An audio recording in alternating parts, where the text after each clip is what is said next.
오늘 우리에게 주신 하나님의 말씀 사도행전 4장의 말씀입니다. 사도행전 4장 1절에서 37절까지 말씀입니다.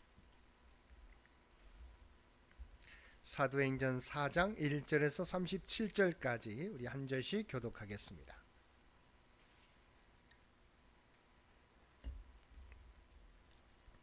사도들이 백성에게 말할 때 제사장들과 성전 맡은 자와 사두개인들이 이르러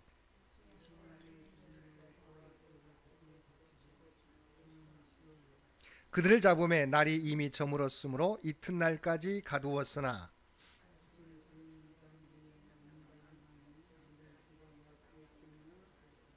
이튿날 관리들과 장로들과 서기관들이 예루살렘에 모였는데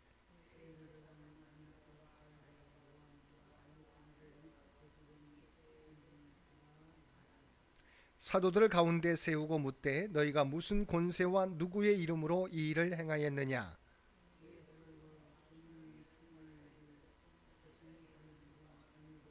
만일 병자에게 행한 착한 일에 대하여 이 사람이 어떻게 구원을 받았느냐고 오늘 우리에게 질문한다면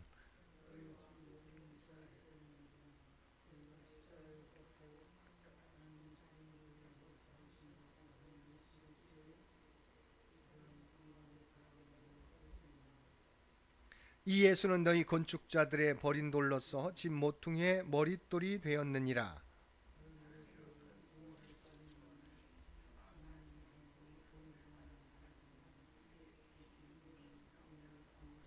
그들이 베드로와 요한이 담대하게 말함을 보고 그들을 본래 학문 없는 범인으로 알았다가 이상히 여기며 또 전에 예수와 함께 있던 줄도 알고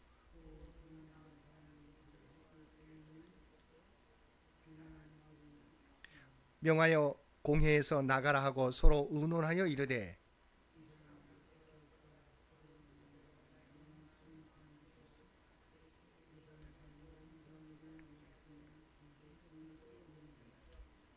이것이 민간에 더 퍼지지 못하게 그들을 위협하여 이후에는 이 이름으로 아무에게도 말하지 말게 하자 하고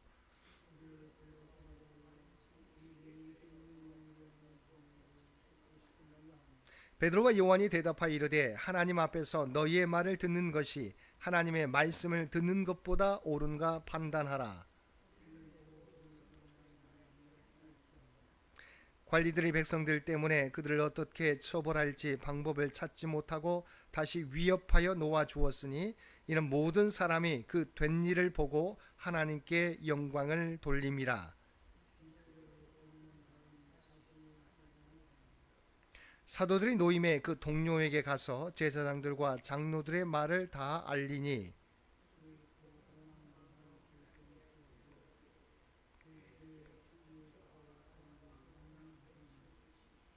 또 주의 종 우리 조상 다윗의 입을 통하여 성령으로 말씀하시기를 어찌하여 열방이 분노하며 족속들이 허사를 경영하였는고.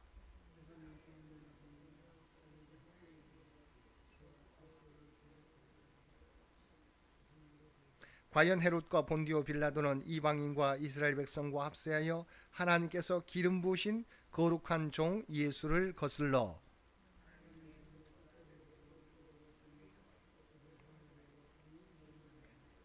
주여 이제도 그들의 위협함을 굽어보시옵고 또 종들로 하여금 담대히 하나님의 말씀을 전하게 하여 주시오며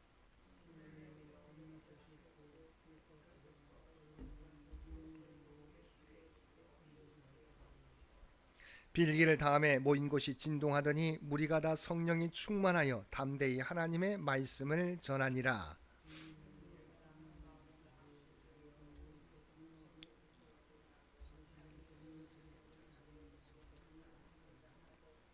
사도들이 큰 권능으로 주 예수의 부활을 증언하니 무리가 큰 은혜를 받아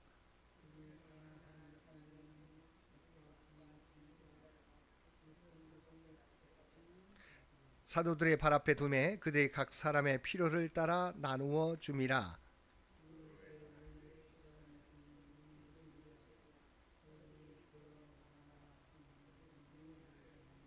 함께 읽겠습니다. 그가 밭이 있음에 팔아 그것을 가지고 사도들의 발 앞에 두니라. 아멘. 오늘도 말씀과 기도로 목요일 하루를 시작하는 모든 성도들 가운데 하나님의 놀라운 은혜가 언제나 함께하여 주시기를 주님의 이름으로 간절히 축원드립니다. 오늘 살펴볼 말씀은 사도행전 4장의 말씀입니다. 1절에서 4절까지 말씀은 베드로와 요한의 투옥에 대해 보도하고 있습니다. 베드로와 요한을 체포하여 옥에 가둔 자들은 사두개인이 주축을 이룬 유대 종교 지도자들이었습니다. 이들은 일찍이 예수 그리스도를 십자가에 못 박아 죽였던 장본인들로서 이들이 이처럼 사도들을 잡아 옥에 가둔 것은 사도들이 예수님의 부활과 예수님의 가르침을 전파하는 것을 싫어하여 막기 위함이었습니다. 즉 유대 종교 지도자들은 자기들이 정죄하여 죽인 예수님을 구주로 전파하는 것을 막으려고 사도들을 박해하였던 것입니다. 물론 이는 사도들이 예수님을 구주로 전파하고 백성들이 그 사실을 믿게 될 경우 자기들이 메시아를 살해한 주모자요 불의한 교권주의자로 몰릴 것을 염려했기 때문입니다. 다시 말해 유대 종교 지도자들은 자신들의 종교적 기득권을 유지하기 위해서 사도들에게 박해를 가한 것입니다. 더구나 예수님의 치유 이적과 같은 능력을 사도들이 행하였으므로 이로 인한 종교 지도자들의 긴장과 불안은 핍박을 더욱 가할 수밖에 없게 하였을 것입니다. 이런 박해에 대해 예수님께서는 이미 예언하셨는데 이러한 사실은 복음이 전파되는 곳에는 언제나 핍박이 따른다는 사실을 보여줍니다. 한편 본문은 유대 종교 지도자들의 박해 가운데서도 사도들이 전파한 복음은 더욱 확산되었음을 보여주고 있습니다. 따라서 본문은 핍박 속에서도 성장해가는 초대교회의 모습을 잘 보여준다 하겠습니다. 5절에서 14절까지 말씀은 두 사도에 대한 사내들인의 신문과 그에 대한 베드로의 변론에 대해 보도하고 있습니다. 여기에 보면 사내들인은 두 사도에게 너희가 무슨 권세와 누구의 이름으로 이 일을 행하였느냐고 질문한 사실을 볼 수 있습니다. 즉 나면서 못 걷게 된 이를 치유한 근거와 방법이 무엇이냐는 것입니다. 이것은 과거 유대 종교 지도자들이 예수님을 궁지에 빠뜨리기 위해 하였던 질문과 유사한 것으로서 사도들이 행한 능력의 수단과 방법을 사단에 의한 것으로 몰아가기 위한 것이었습니다. 즉 예수님의 이름으로 능력을 행한 것이라고 하면 이단자로 정죄당한 자의 교설을 퍼뜨린 것으로 몰아 사도들을 정죄하고자 한 것입니다. 그러나 이런 사내들인의 감교한 신문에 대하여 사도 베드로는 성령이 충만하여 예수 그리스도의 구주 되심을 담대하게 증거하였습니다. 즉 베드로는 그들이 이단자로 몰아 죽였으나 하나님께서 살리신 예수 그리스도의 이름으로 이러한 치유의 능력을 행하였으며 바로 그 예수님이 온 세상의 구주 되심을 담대하게 전한 것입니다. 사실 예수님께서는 건축자들이 쓸모없는 돌이라고 버린 돌처럼 유대인에 의해서 멸시받고 죽임을 당하셨으나 하나님께서는 그를 다시 살리사 하늘에 올리어 하나님 우편에 두시고 구원의 문이라 할 수 있는 교회 머릿돌과 기초돌로 삼으셔서 그를 믿는 자에게는 구원을 주셨으며 그를 버린 자들에게는 거침돌이 되게 하셨습니다. 15절에서 22절까지 말씀은 성령 충만한 베드로의 담대한 변론을 들은 사내들인 공회가 사도들을 어찌하지 못하고 석방한 사실에 대해 보도하고 있습니다. 사도들을 위해할 목적으로 체포한 사내들인 공회가 사도들을 석방할 수밖에 없었던 이유는 세 가지였습니다. 첫째는 베드로의 담대한 변론과 논리 앞에 논박할 근거가 없었기 때문입니다. 둘째는 나면서 걷지 못하던 상태에서 치유된 사람이 직접 증인으로 나와 있어 거짓 증거를 행할 수가 없었기 때문입니다. 셋째는 사도들의 복음이 이미 많은 백성들에게 받아들여져서 그들이 사람들의 비난과 대적을 두려워하였기 때문입니다. 그러나 사내들이는 비록 사도들을 석방하기는 했지만 사도들이 계속 복음을 증거하도록 내버려 둘 수는 없었습니다. 그래서 그들은 사도들을 석방하면서도 더 이상 예수 그리스도의 복음을 전하지 못하도록 위협하는 간교함을 버리지 않았습니다. 그러나 이에 대응하는 사도들의 태도는 참으로 담대한 신앙 고백 그 자체였습니다. 즉 사도들은 공회의 협박과 하나님의 명령을 대비시키면서 하나님의 명령에 어긋나는 것이라면 어떠한 세상의 명령도 단호히 거부하겠다는 굳은 의지를 보인 것입니다. 다시 말해서 어떤 위협과 박해도 굴하지 않고 복음 전도의 사명을 위하여 살아갈 것을 결단한 것입니다.